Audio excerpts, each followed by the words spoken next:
Pedro Castillo. ¿Vuelve en 2026? Pedro Castillo, el expresidente que intentó aferrarse al poder, con un autogolpe en diciembre de 2022, vuelve a estar en el centro del huracán judicial. El tribunal que lo juzga acaba de proponer agregar un nuevo delito a la acusación, uno que podría complicar aún más su futuro. Dos jueces consideran que lo ocurrido no fue solo un intento fallido de rebelión, sino una conspiración cuidadosamente tejida. Y esta vez, Pedro Castillo volvió a sorprender en pleno juicio, con una frase que desató murmullos, críticas y polémica. Frente a los jueces, reclamó a la Fiscalía que exhiba las supuestas armas usadas en su fallido golpe de Estado. Y lo hizo con ironía. Pidió, al menos, una pistolita de agua. Asimismo, han pasado casi 3 años desde su intento de golpe de Estado. Sin embargo, hasta hoy, el Parlamento no ha hecho lo mínimo que le corresponde: inhabilitar políticamente al expresidente golpista. Hoy, vamos a revelar lo que nadie te dice sobre este silencio que protege a Castillo y a sus exministros y que podría abrirles las puertas para volver a la política en las elecciones del 2026. Quédate hasta el final, porque lo que vamos a revelar hoy podría cambiar el rumbo del proceso contra Castillo y sus exministros. Podría mostrarte un ángulo distinto sobre cómo Castillo está jugando sus últimas cartas. Y antes de continuar, te invito a suscribirte al canal y activar la campanita. Porque aquí, desentrañamos lo que otros prefieren callar, analizamos la verdad detrás de los titulares, y porque lo que descubrirás podría cambiar tu manera de ver al Congreso.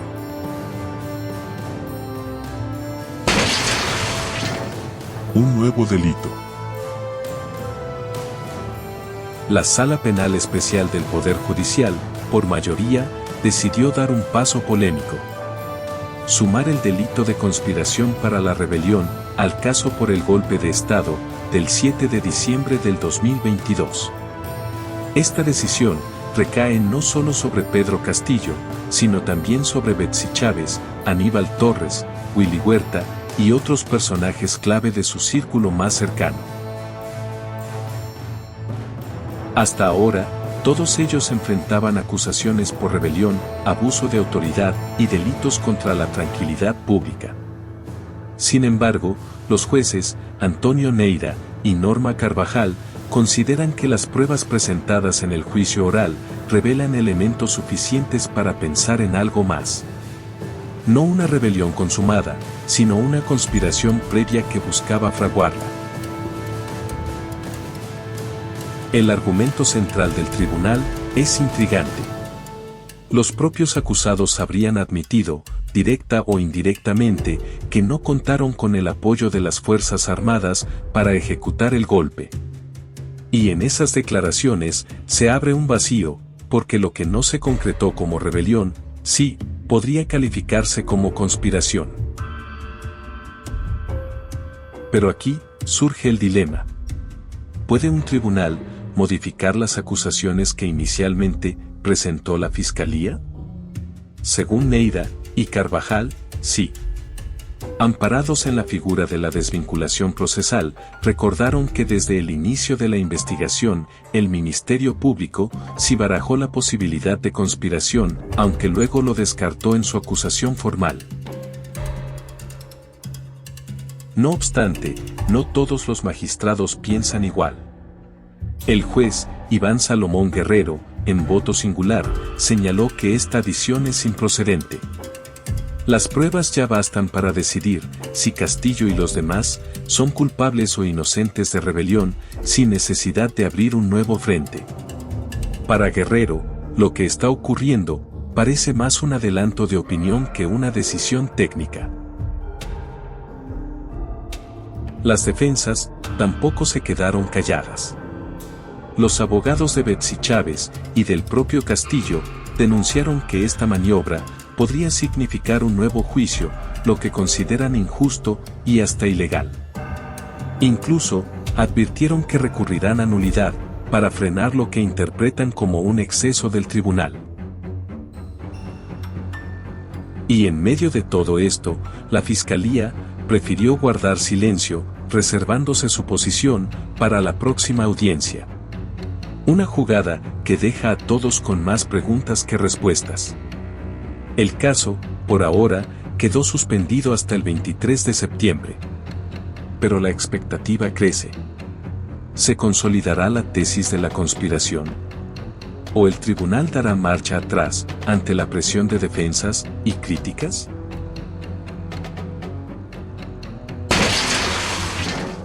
Pistolita de agua. El 11 de septiembre, en una audiencia más, dentro del proceso que podría costarle a Pedro Castillo hasta 34 años de prisión, los jueces habían iniciado la sesión con la rutina habitual. Identificación de las partes y control de presencia.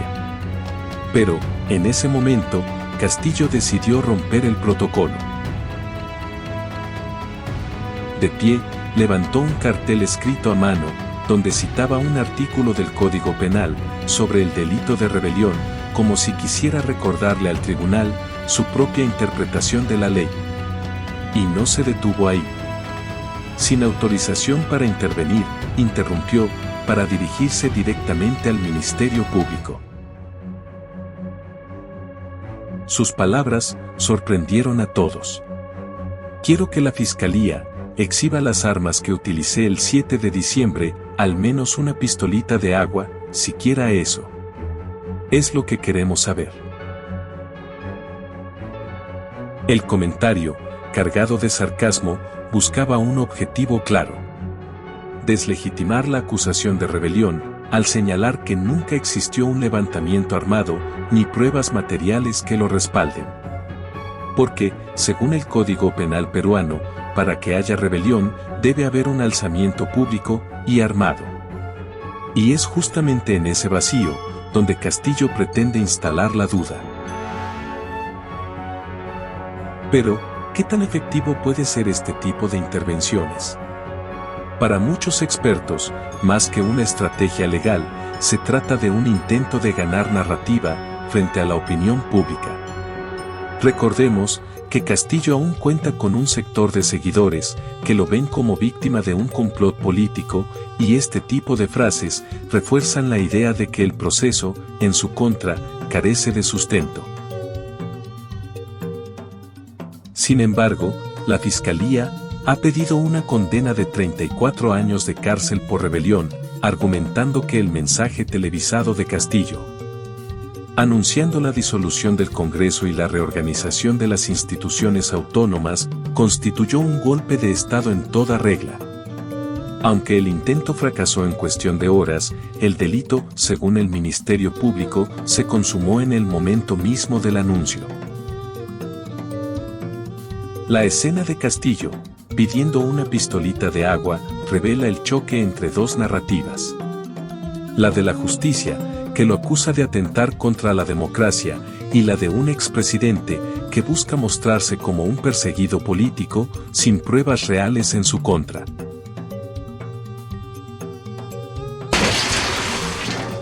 La inacción del Congreso. La justicia penal avanza contra Castillo. El Poder Judicial ya procesa su responsabilidad por rebelión y tarde o temprano dictará sentencia.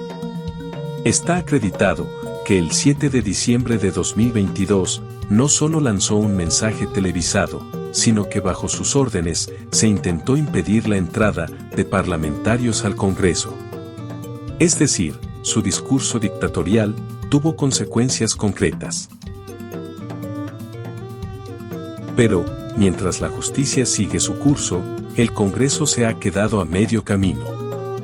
La sanción política, la que debería cerrarle el paso a cualquier candidatura futura, aún no se ha ejecutado. Y lo más alarmante es que el reloj avanza. Las elecciones están cada vez más cerca, y Castillo sigue técnicamente habilitado para postular. Todo depende de la Subcomisión de Acusaciones Constitucionales, la llamada SAC. Allí, existen 2 denuncias constitucionales acumuladas contra el expresidente. Sin embargo, el trámite avanza con una lentitud que raya en la complicidad. A esto se suma un detalle simbólico. Marta Moyano renunció a ser ponente de la causa, dejando el proceso en pausa, a la espera de un reemplazo. La actual presidenta de la SAC, Lady Camones, ha prometido que se atenderá el caso con prioridad inmediata. Pero, la experiencia invita al escepticismo. Porque, mientras el Congreso dedica tiempo a declarar persona non grata a mandatarios extranjeros por sus opiniones, no muestra la misma energía para sancionar al protagonista directo de uno de los episodios más graves de nuestra historia reciente. La contradicción es evidente y también peligrosa. Una democracia que no se protege a sí misma contra quienes intentaron destruirla, se expone a que esos mismos personajes regresen con más fuerza y con nuevos discursos para capturar el poder.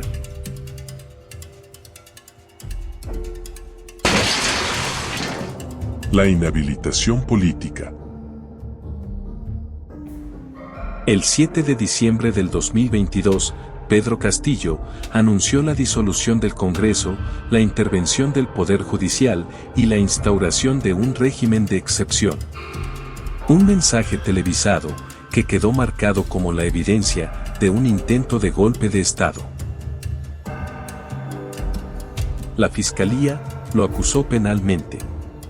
La Corte Suprema lleva adelante un juicio para determinar si Castillo y varios de sus exministros cometieron el delito de rebelión. Pero aquí surge un detalle clave. Aunque aún se discute si ese acto constituye delito, lo que casi nadie duda es que sí fue una infracción constitucional. La Carta Magna es clara. El Congreso solo puede disolverse si se le niega la confianza a 2 gabinetes. Además, ninguna institución del sistema de justicia puede ser intervenida por otro poder del Estado. Castillo violó ambas reglas en cadena nacional. Incluso, su propio abogado lo admitió en el juicio. Lo que hizo su defendido fue inconstitucional. Benji Espinosa, otro de sus defensores, también reconoció que hubo una infracción, aunque insistió en que no era delito. Entonces, si hay consenso en que hubo infracción constitucional, ¿por qué el Congreso no ha emitido aún la sanción que le corresponde? La Constitución es clara. El Parlamento tiene la obligación de llevar adelante un juicio político y aplicar la sanción de inhabilitación por hasta 10 años.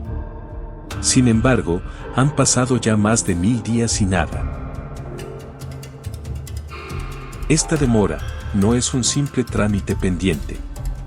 Es un escudo que permite que Pedro Castillo, Betsy Chávez o Roberto Sánchez puedan postular en las elecciones del 2026. Y si no se resuelve antes de diciembre del 2027, la sanción ya no podrá aplicarse, porque prescribirá. El Congreso levantó el fuero para que Castillo y sus exministros sean procesados penalmente, pero nunca avanzó en lo que le correspondía: sancionarlos políticamente.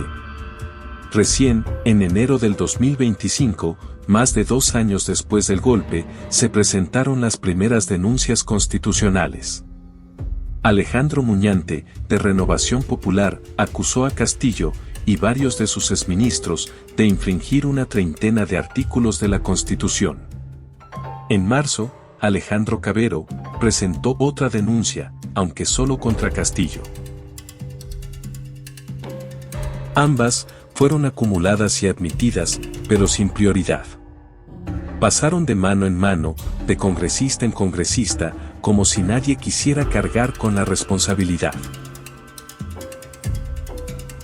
Hoy, la Subcomisión de Acusaciones Constitucionales, bajo la presidencia de Lady Camones, promete darles prioridad.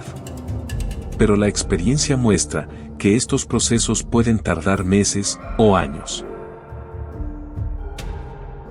¿Por qué tanto retraso? Los especialistas apuntan a un cálculo político. Hace 3 años, todos querían alejarse de Castillo. Hoy, algunos partidos ven en su base social un bolsón electoral al que no quieren enemistarse. En otras palabras, la demora no es casualidad. Es conveniencia.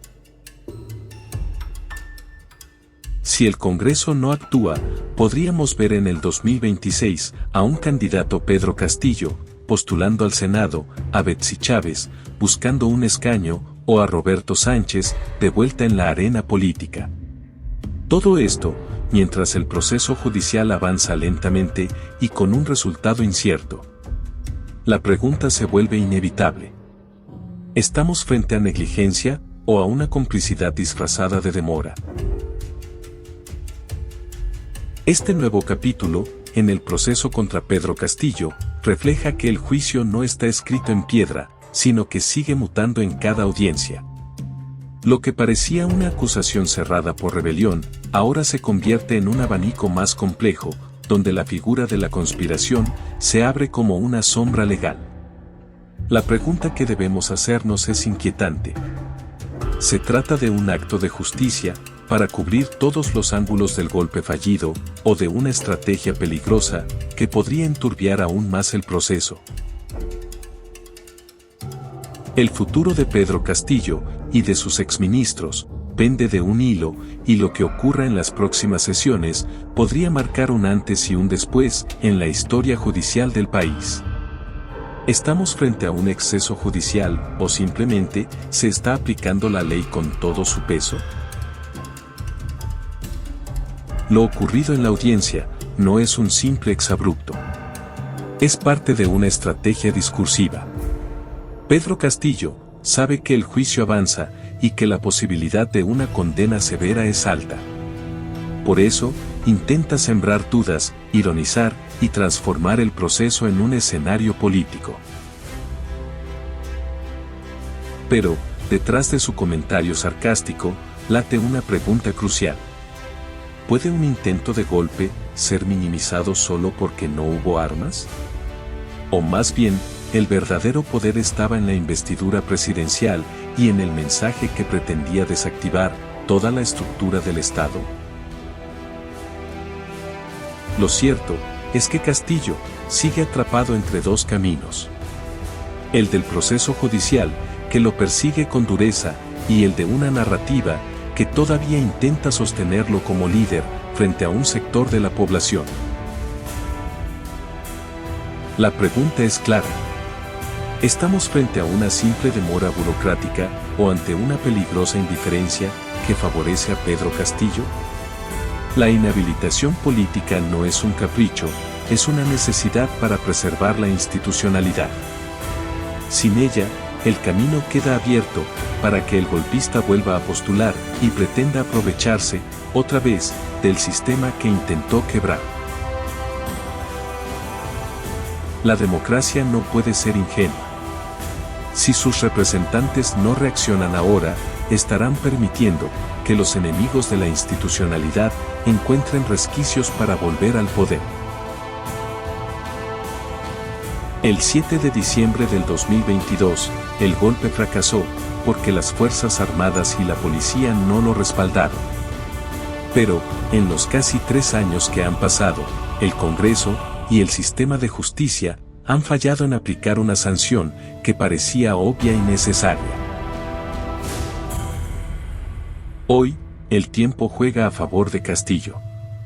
Y mientras más se acerquen las elecciones del 2026, menos incentivos habrá para que los congresistas actúen.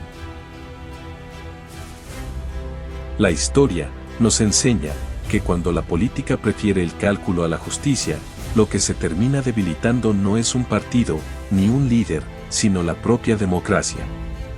La pregunta es: ¿estamos listos para ver a Pedro Castillo regresar como candidato, protegido por la inacción de quienes juraron defender la Constitución?